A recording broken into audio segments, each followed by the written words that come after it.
নমস্কার, আমি সুমন। আচ্ছা, আপোষ আর স্বার্থ এই শব্দ দুটো সমাজে বোধহয় সমান্তরাল এবং একে অপরের সমানুপাতি, জানেন তো? আমরা সবাই প্রতিনিয়ত কোথাও না কোথাও আপোষ করেই চলেছি। কেউ সংসার বাঁচানোর স্বার্থে, কেউ বা বেকার ঝামেলায় নিজেকে জড়াবেন না বলে অন্যায় দেখেও চুপ করে থেকে। আপোষ আমাদের মজ্জাগত। আপনাদের কি মত? আচ্ছা, চলুন না এরকমই একটা আপোষের গল্প না হয় আজকে শুনে নেওয়া যাক।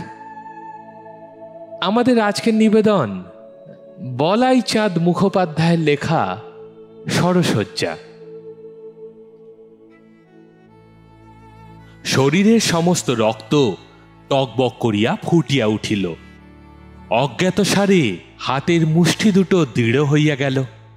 নাসারন্ধ্র স্ফীত হইতে লাগিল। মনে হইতে লাগিল, এখনই যদি লোকটাকে হাতের কাছে পাই, তাহার মুন্ডুটা ছিঁড়িয়া ফেলি। সুখের বিষয় হোক আর দুঃখের বিষয় হোক, মুন্ডু হাতের কাছে ছিল না, ছিল খবরের কাগজটা। সেখানা ছিঁড়িয়া ফেলিয়া কোনো লাভ নাই। নারীর ধর্ষণকারী অক্ষতই রহিয়া যাইবে। ইহার কিন্তু একটা প্রতিকার করা প্রয়োজন। দেশের নারীর এই লাঞ্ছনা যদি নীরবে সহ্য করিয়া চলি, তাহা হইলে আমার পৌরুষের মূল্য কি? সমস্ত ছাত্রজীবন নানাবিধ ব্যায়াম করিয়া হাতের গুলি ও বুকের ছাতি বাড়াইয়াছি। কলেজে স্পোর্টসে সকলে সেরা ছিলাম। কিন্তু শরীরের এই সঞ্চয় করা শক্তির কি লাভ, যদি নারীত্বের মর্যাদাই না রক্ষা করিতে পারি? ইত্যাদি নানারূপ যুক্তি মনের মধ্যে তারস্বরে চিৎকার করিয়া ফিরিতে লাগিল। কিন্তু করিলে কি হইবে?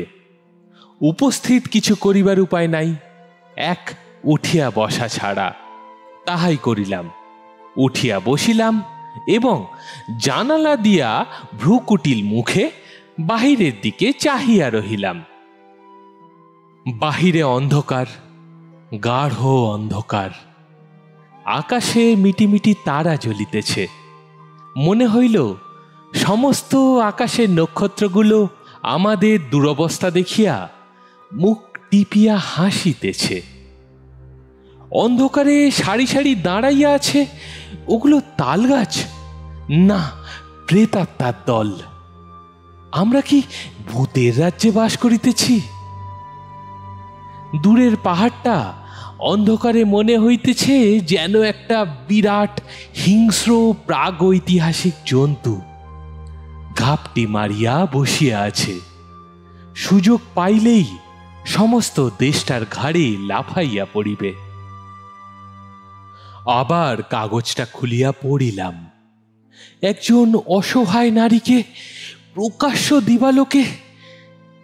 ছি ছি, ভাবিতেও সমস্ত অন্তঃকরণ সংকুচিত হইয়া ওঠে। দেশে কি পুরুষ নাই? সাময়িক পত্রিকার পাতায় পাতায় বহু সন্তর্শীল, ব্যায়ামশীল, লম্ফনশীল বীর পুরুষদের ছবি দেখি। ফুটবল, হকি খেলিবার সময় সমস্ত দেশের যৌবন চঞ্চল হইয়া ওঠে, অথচ এখনো সেই দেশেই নারীদের প্রতি পাশবিক অত্যাচার হয় অবারিতভাবে প্রকাশ্য দিবালোকে। আমরা জীবিত না মৃত? অভিভূতর মতো বসিয়াছিলাম। সাঁত করিয়া একটি শব্দ হওয়াতে চমকিয়া উঠিলাম। পাশের লাইনে আরো একটি গাড়ি আসিয়াছে। তন্দ্রা আসিয়াছিল, ভাঙিয়া গেল। মুখ বাড়াইয়া দেখিলাম যে স্টেশনে নামিব তাহার নিকটবর্তী হইয়াছে। স্টেশনের আলো দেখা যাইতেছে। এই দেশে আর কখনো আসি নাই। চাকুরির চেষ্টায় ঘর ছাড়িয়া বাহির হইয়াছি। শ্বশুর মহাশয় তাহার পরিচিত একটি লোককে পত্র দিয়াছেন, তিনি চেষ্টা করিলে চাকুরি জুটিতে পারে। এই শহরে ইতিপূর্বে আসি নাই। বিহারের একটি শহর। রাত্রিও বেশ অন্ধকার।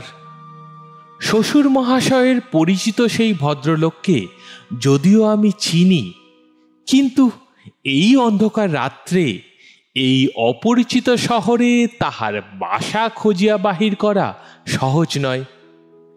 স্টেশনে খোঁজ করিয়া শুনিলাম শহরের ভিতরে একটি হোটেল আছে। ঠিক করিলাম হোটেলে রাত্রিবাস করিয়া সকালে ভদ্রলোকের বাসা খুঁজিয়া বাহির করিব। একটি এক্কার সহায়তায় উক্ত হোটেলে আসিয়া পৌঁছিলাম। হোটেলের মালিক দেখিলাম বেশ সদাশয় ব্যক্তি। তিনি আমার খাওয়া দাওয়ার ব্যবস্থা করিলেন, দ্বিতলে একটি কুঠুরি দিলেন এবং সদাশয়তার আতিশয্যে একটি দড়ির খাটিয়াও দিলেন। যৎসামান্য আহার করিয়া সেই খাটিয়া আশ্রয় করিয়া শুইয়া পড়িলাম। আবার কুরুক্ষেত্র সমর বাঁধিয়াছে। নারী ধর্ষণকারী কুরুগণের সহিত নারী রক্ষণকারী পাণ্ডবদিগের ঘোরতর যুদ্ধ। স্বভাবতই পাণ্ডবদিগের প্রতি আমার সহানুভূতি যথেষ্ট, সুতরাং আমার পাণ্ডবদিগের পক্ষেই থাকার কথা। কিন্তু কি রকম পাকচক্রে পড়িয়া আমি ভীষ্মদেব হইয়া পড়িয়াছি। দ্রৌপদী ধর্ষক দুঃশাসনের মোসাইবি করিতে হইতেছে। একটি ঘুষিতে মহান্ধ ধৃতরাষ্ট্রের নাসিকা চূর্ণ করিবার প্রবল বাসনা অপূর্ব কৌশলে বাৎসল্য রসে রূপান্তরিত করিয়া ক্রমাগত হে হে হে করিতেছি। অত্যন্ত ধৈর্যচ্যুতির ব্যাপার। সহসা সমস্ত অপমানের যেন অবসান হইয়া গেল। আর দুর্যোধনকে দেখিয়া দেত হাসি হাসিতে হইবে না, দুঃশাসনকে বাহবা দিয়া পিঠ চাপড়াইতে হইবে না, ধৃতরাষ্ট্রের মনোতুষ্টি করিবার প্রয়োজন নাই। এইবার মৃত্যু সন্নিকট। স্বেচ্ছামৃত্যু বরণ করিয়া সরসজ্জায় শয়ন করিয়াছি। সরসজ্জা ফুলসজ্জা নহে, তীব্র তীক্ষ্ণ স্বরের উপর দেহভার রক্ষা করিয়াছি। তিলে তিলে মৃত্যুবরণ করিতেছি। প্রতি লোমকূপে মৃত্যুর আগমন বার্তা ঘোষিত হইতেছে। সহসা মনে হইল আর যেন সহ্য করিতে পারিতেছি না। কানের পাশে বগলের নিচে অসহ্য যন্ত্রণা, স্কন্ধে ও পৃষ্ঠদেশেও যৎপরনাস্তিক কষ্ট। তড়াক করিয়া উঠিয়া পড়িলাম। টর্চ জ্বালিয়া দেখি সমস্ত বিছানায় যেন তিসি ছড়ানো রহিয়াছে, অগণিত ছাড় পোকা। দেয়াল বাহিয়া সারি সারি আরো নামিতেছে। সর্বনাশ! বিছানা ছাড়িয়া উঠিয়া দাঁড়াইলাম। ঘর ছাড়িয়া বাহিরে যাইব কিনা ভাবিতে লাগিলাম। অদ্ভুত স্বপ্নটার কথাও মনে হইতে লাগিল। আর একবার বিছানা ও দেওয়ালের দিকে চাহিয়া দেখিলাম, একেবারে অক্ষৌহিনী। কিংকর্তব্য বিমূঢ় হইয়া জানালা দিয়া বাহিরে চাহিলাম।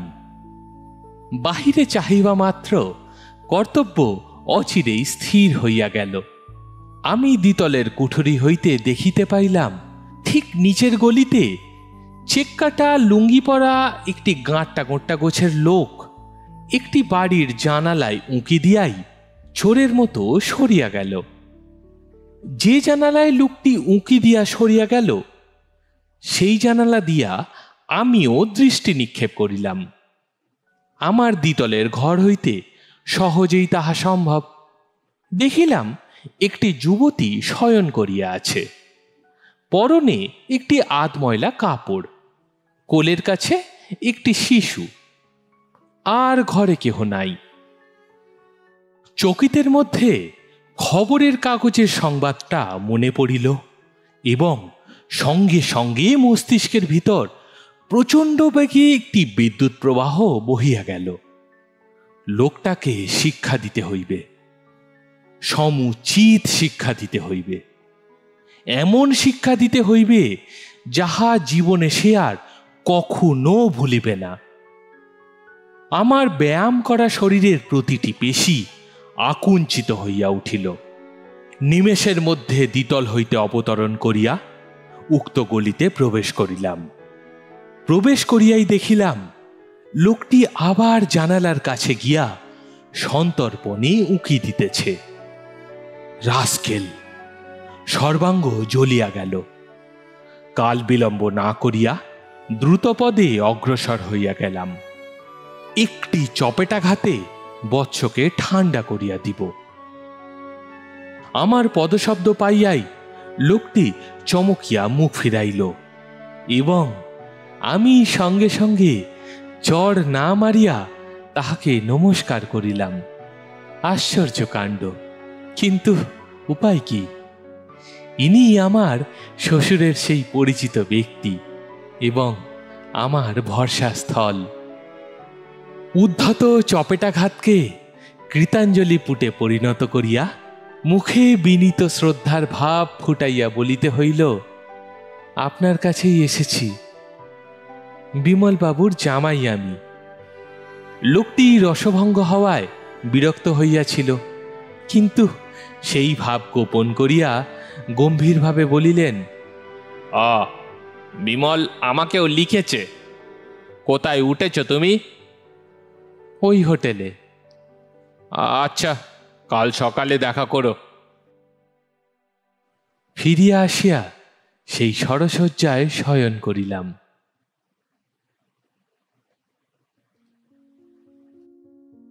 আজকের গল্প এখানেই শেষ।